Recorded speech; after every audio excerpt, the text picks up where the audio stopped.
On this anniversary of these two documents from Vatican II, Nostra Aetate and Gravissimum Educationis,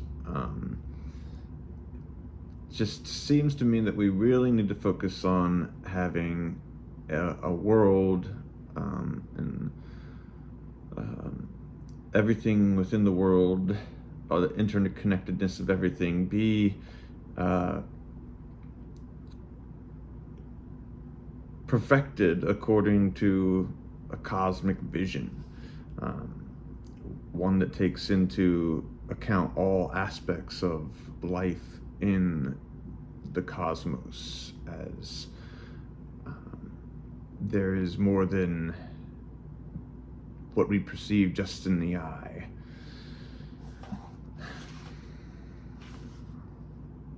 But I found this little book interesting, and thought at the beginning, this foreword here by the Archbishop, he was the Archbishop of Chicago, Samuel Cardinal Stritch, Pro-Prefect of the Sacred Congregation for the Propagation of the Faith at the time, the Imprimatur Feast of Corpus Christi, and this is pre-Vatican II. And his little foreword is just really beautiful. I think the experience of the tertiary of what this is about really is, I think that could relate a lot to the laity's role in their own apostolates. So yeah. Saint Dominic, on his deathbed at Bologna, said to his brothers, "I will be of very much more help to you when I am dead than I have been in life." When we think of what St. Dominic did during the comparatively few years in his life after the founding of the Order of Preachers, we wonder how anyone could do more, even after death, than what he did. And yet, to understand St. Dominic, we must understand these last words. For St. Dominic, for many years before he founded the Order of Preachers, saw clearly and engaged himself vigorously in a very special work. At first sight, one may say it was the work of instruction, the work of promoting a better knowledge of the truths of faith, and yet it would be a disfigurement of St. Dominic to say that. Actually, what St. Dominic and those who in his early years were engaged with him did was this: the making of our faith the first principle of supernatural life and supernatural growth.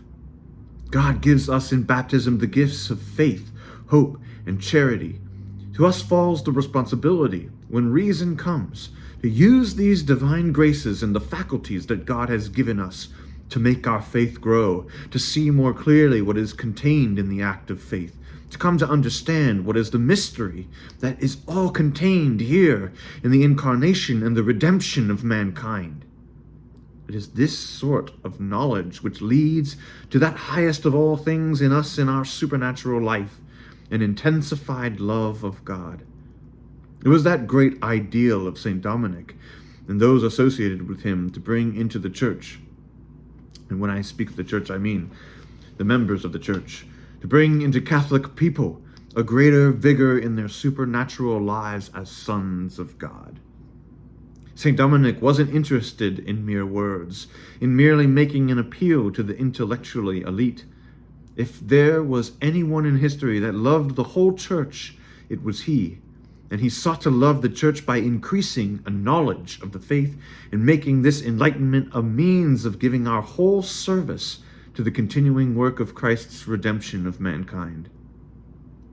When St. Dominic was dying, he wanted to impress upon his brothers the reliance upon grace, that they must remember that they were raised in supernatural life to be children of God and brothers of Christ, and it is that supernatural life we must develop and invigorate.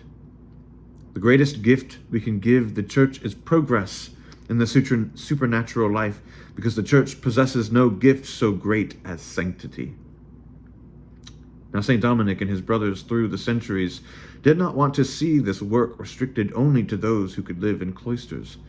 They realized full well how wonderful a thing it would be that out in the world there would be groups who would make their lives germinate and develop and be in the work of the church, real devoted lay apostles.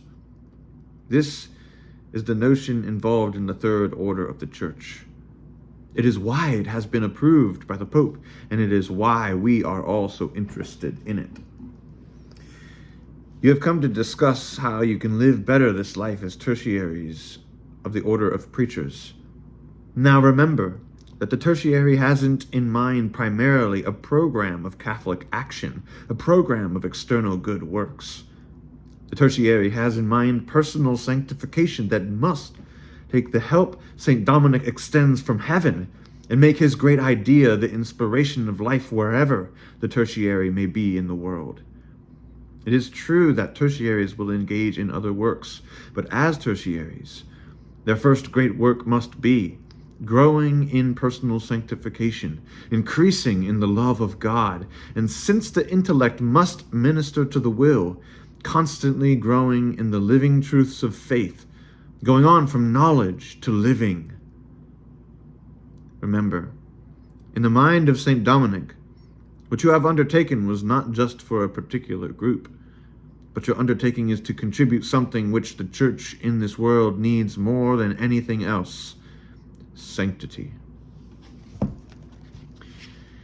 The first little reflection here, because this is a very synodal document. It stems from a gathering, a conversation of these people from the Dominicans mostly, I think, and created these essays in it. So, but in the first little reflection, John A. Driscoll, Promoter General of Third Order, perfection does not consist in mere knowledge. He goes on, what then is perfection? St. Thomas tells us that it consists principally in charity. There are many other true goods in the spiritual life, goods for which we must also strive. But they are meritorious only when we possess charity. This is why St. Paul tells the Colossians, put on therefore as God's chosen ones, a heart of mercy, kindness, humility, meekness, patience. Bear with one another and forgive one another. But above all these things have charity, which is the bond of perfection.